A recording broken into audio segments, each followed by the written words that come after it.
হাওড়া থেকে পুরী শতাব্দী এক্সপ্রেস কত নম্বর প্ল্যাটফর্মে দেয়, টিকিট ফেয়ার কত সময় লাগায়, সবকিছু ডিটেলস তোমাদের সাথে আমি আজ শেয়ার করব।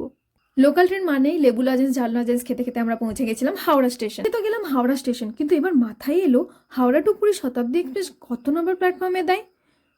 এই প্রশ্নটা হয়তো তোমাদের আমার মতোই হাওড়া স্টেশন পৌঁছানোর পরই মাথায় আসে।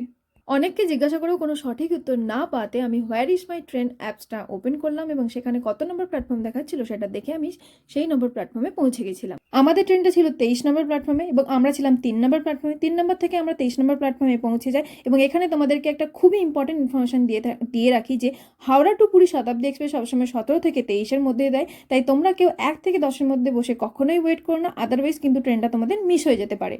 দুপুর 2:15 শতাব্দী এক্সপ্রেস চলে আসে প্ল্যাটফর্মে এবং তারপর আমরা উঠে যাই ট্রেনে। পার হেড আমাদের লেগেছিল 1800 টাকা করে, যেহেতু আমাদের সাডেন প্ল্যান ছিল। আর শতাব্দী এক্সপ্রেস পুরী পৌঁছাতে সময় লাগায় মাত্র 7.5 ঘন্টা।